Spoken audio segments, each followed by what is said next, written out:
At 9:14 on a Tuesday morning in 2026, a man in an 11-year-old sedan is waiting at a red light with a coffee going cold in the cup holder. 4 minutes earlier, in the parking lot of a credit union, he looked at his phone the way you'd glance at a text message. The screen said $1,241,000. He read it twice. Then he turned the phone face down on the passenger seat, and when the light went green, he drove to work. Nobody honked, nobody noticed, nothing happened. There is a line hidden inside that number. Below the line, money is something you make. Above the line, money quietly becomes something else entirely, and what it becomes is the part almost nobody prepares you for. Everything changes after your first million. That much of the title is true, but not one of the things you're picturing right now is on the list. My name is William, and here is the part that should genuinely bother you. There is an entire industry, professional, well-funded, extremely good at its job, built around selling you the wrong picture of that Tuesday morning. The jet on the thumbnail, the ad in the watch, the rented villa behind the course salesman. That picture is not a preview, it is a product. And the people selling it are counting on you never finding out what the far side of a million actually looks like. So, what does change? It is not a secret account that unlocks. It is not a phone call from a private bank. It is not a different house, a different car, or, for reasons we'll get to, even a different Tuesday. Before any math, let's be honest about the feeling, because the feeling is not your fault. If you have ever caught yourself thinking, when I hit a million, everything will finally be okay, that thought was installed. You were handed that picture so many thousands of times by so many professionals that believing it isn't gullibility, it's exposure. Wanting the fantasy doesn't make you shallow, and chasing the number doesn't make you greedy. It catches good people with good intentions. So over the next 18 minutes, I'm going to trade you the fantasy for something better, the real mechanism, because the thing that actually switches on when you cross that line is quieter than the fantasy, stranger than the fantasy, and worth more. And the timing matters because the gap between the picture and the reality has never been wider than it is right now. In 2026, UBS's wealth researchers count roughly 23 million millionaires in the United States, about 1 in 11 adults. 1 in 11. Sit with that on your next grocery run. For every 11 carts rolling through that store, one is probably being pushed by a millionaire, and you cannot tell which. Meanwhile, the Federal Reserve has credit card balances sitting near $1.2 trillion, the highest figure on record, much of it charged at interest rates north of 20%, and a painful share of it spent trying to look like the 1 in 11. An enormous number of people are going broke impersonating a group that, as you're about to see, looks nothing like the impersonation. That's the table. Now let me introduce you properly to the man at the stoplight. His name, for our purposes, is Andre. 44 years old, Cincinnati, owns a small heating and cooling business, 2 vans, 4 employees, and a desk he built himself out of a door and 2 filing cabinets. Andre started at 26 with $150 per paycheck going into a plain index fund, and I want to walk you through what those 18 years felt like from the inside, because the texture of the climb is where the fantasy dies first. We'll run Andre's numbers at 7% a year, comfortably below the market's long-term historical average, so nobody can accuse this story of standing on hope. Year 1, Andre puts in about $3,900. The market adds roughly $140. One nice dinner out in exchange for a year of discipline. Year 3, the balance crosses $12,000, and the market's annual contribution is now about the price of a decent set of tires. Year 5, $32,000, and here is where most people quit, because 5 years of effort has produced what feels like a used car, not freedom, a used car. Year 9, Andre crosses $100,000, and if the name Charlie Munger means anything to you, you know he famously insisted the first $100,000 is the brutal one. Do whatever it takes to get there, because after that, the machine starts helping. Andre had never heard the quote. He just noticed that year 10 felt slightly less like pushing. Now, a warning about a number that lies. Somewhere in those middle years, Andre had a 12% year, and 12% sounds magnificent until you notice that 12% of $80,000 is $9,600. Percentages flatter small balances, and the financial internet shouts percentages at you precisely because they sound bigger than the dollars underneath them. Dollars are what you can feel. In the early years, the dollars are humble. That is not failure. That is the shape of the curve. Percentages are for headlines. Dollars are for groceries. So let me hand you the vocabulary I want you to keep, because this entire video hangs on 3 stages.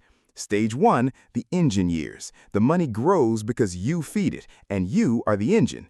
Stage 2, the crossover, the invisible line this whole video orbits, the thing I reveal in about 90 seconds.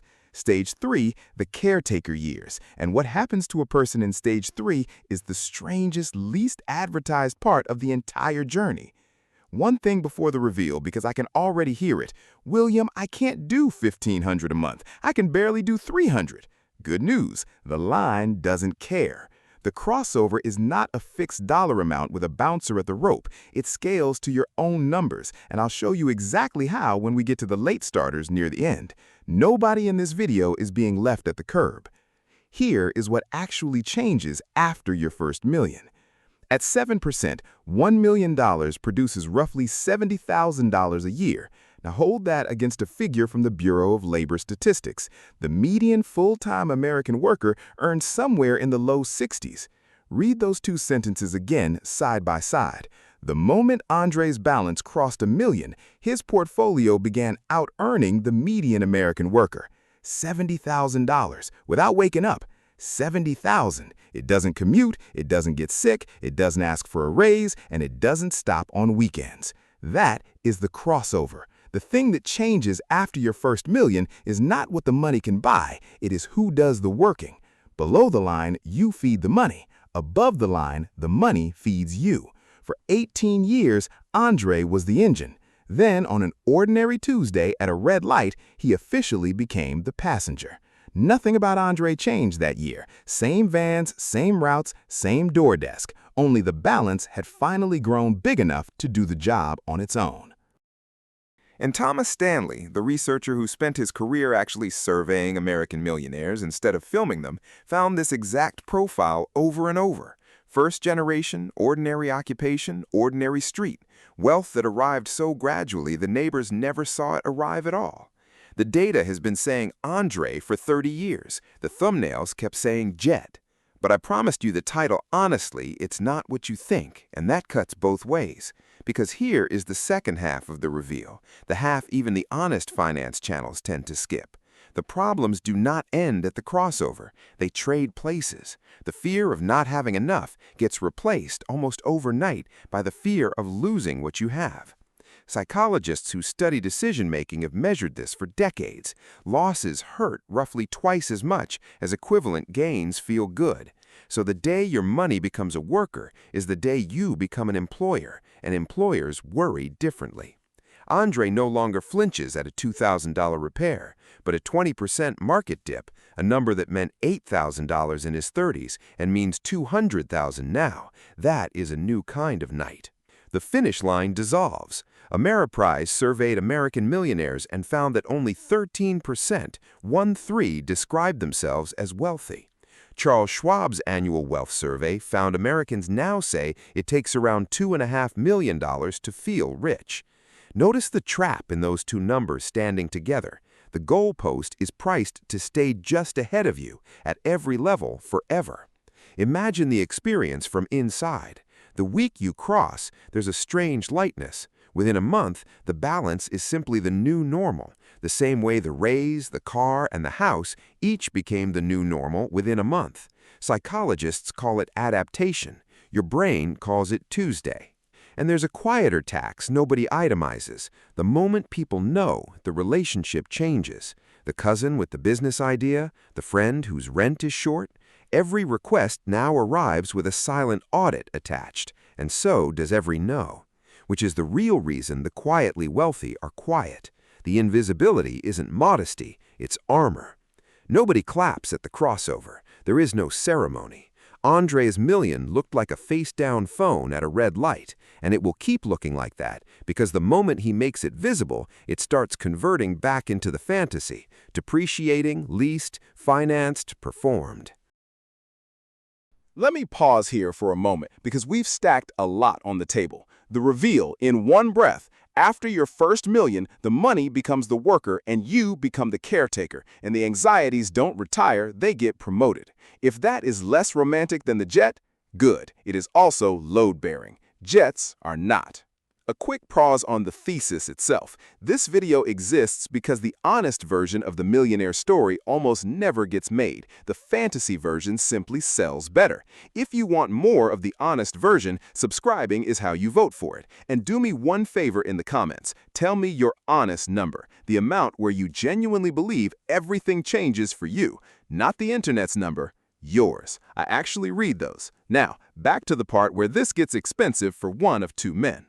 Because the crossover comes with a fork, and I want you to watch two men reach it in the same year. Ray and Martin, both 51, both cross 1 million in the same spring. I'm keeping their numbers identical on purpose because from the inside, at the moment of crossing, these two men are indistinguishable. Same balance, same age, same options.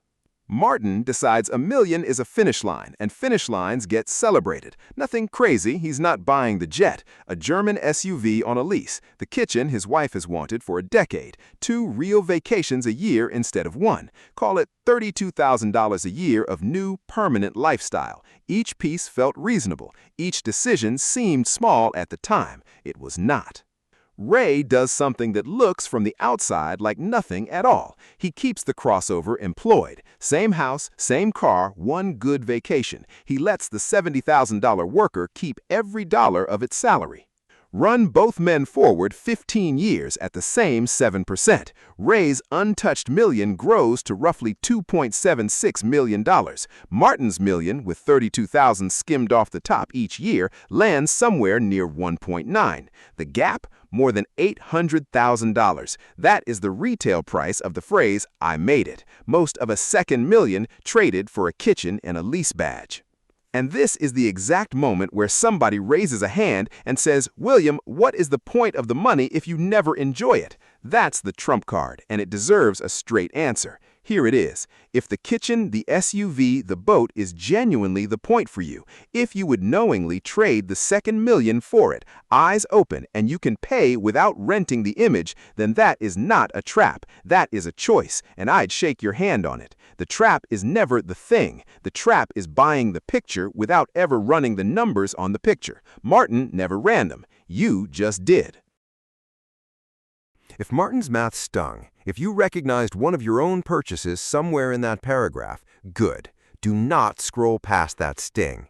That sting is the single most valuable thing you will take from this video because it arrived before the purchase instead of 15 years after it. Now the part they really don't tell you because it sounds like science fiction until you watch plain arithmetic do it in the open. Andre's first million took 18 years. His second, with the $70,000 worker now contributing alongside him, is on pace to take about 7. The third, roughly 5. The intervals compress because every new million hires another worker, and the workers never take a sick day. This is the caretaker stage. Your job quietly shifts from making money to supervising a small, silent workforce that keeps hiring on its own. You want the killer comparison? Take Andre's crossed million and simply leave it alone for 20 years, not one more dollar added. At 7%, it becomes roughly 3.9 million. Now, take a diligent saver starting from zero, investing $1,500 a month for those same 20 years, about $780,000. The parked million beats 20 years of fresh sweat, 5 times over. Below the line, effort is everything. Above it, position is. Above the crossover, time stops being something you spend and becomes something you own. A woman I'll call Priya, 58, Tacoma, 31 years in hospital billing, a lunch bag with a broken zipper she refuses to replace, described stage 3 better than any chart could. She said the strangest part wasn't the balance, it was the silence. No lifestyle change, no announcement, just the slow realization that a bad month at work had stopped mattering, that a layoff had quietly been demoted to catastrophe, to inconvenience. It's not champagne, she told her sister, it's noise canceling. The quiet is not a side effect of the wealth. The quiet is the wealth. Which brings me to the people I refuse to end this video without. Everyone doing the math on their own age right now and feeling their stomach drop. 45, 48, 52. The crossover is lovely, William, but I started late. Two things, and I mean both of them. First, the honest one. Yes, earlier would have been better, and you are allowed to feel the weight of that for exactly one breath. Then you have to set it down. Second, the line scales. The crossover was never officially $1 million. That's just where it lands for a median lifestyle. The real definition is the day your portfolio's growth covers your life, and your life gets a vote. A woman I'll call Gloria, 47, Baton Rouge, who restarted with $11,000 and $900 a month after her divorce, doesn't need Andre's number. Her spending is modest, and her house will be paid off at 59. Her crossover sits closer to $600,000, and at her pace, she crosses it at 61. 61 is not a tragedy. 61 with a silent worker covering the bills makes her, statistically, a massive outlier in the best direction available. It is later than you think, and it is nowhere near as late as you fear. So, what do you actually do with all of this on an ordinary Tuesday? 3 quiet habits, and notice that not one of them requires a raise. 1. Automate the feeding of the engine tonight, so the decision happens once instead of every month. Willpower runs out by the afternoon. A standing transfer does not get tired. The discipline happens once, on the single day you set it up. 2. Write down your own enough number before you ever reach it, your honest crossover, on paper with a date on it. You watched what the moving goalpost did to 87% of actual millionaires. A number written in advance is the only goalpost that cannot be quietly moved on you. 3, and this is the one I can't finish for you inside 18 minutes, learn what the worker actually needs from its caretaker, how compounding behaves in the bad decades, why the 7% holds across history, where the money has to live for any of tonight's math to be true. That is the foundation underneath the foundation, the gap behind the gap this entire video has been standing on. There's a full breakdown of it on this channel. No urgency, it will be there whenever you're ready. One last time, 9:14 on a Tuesday morning, an 11-year-old sedan, a coffee going cold, a phone turned face down on the passenger seat. You can read that scene now, can't you? Not a man hiding something, a man with nothing left to prove, and a workforce that clocked in without him.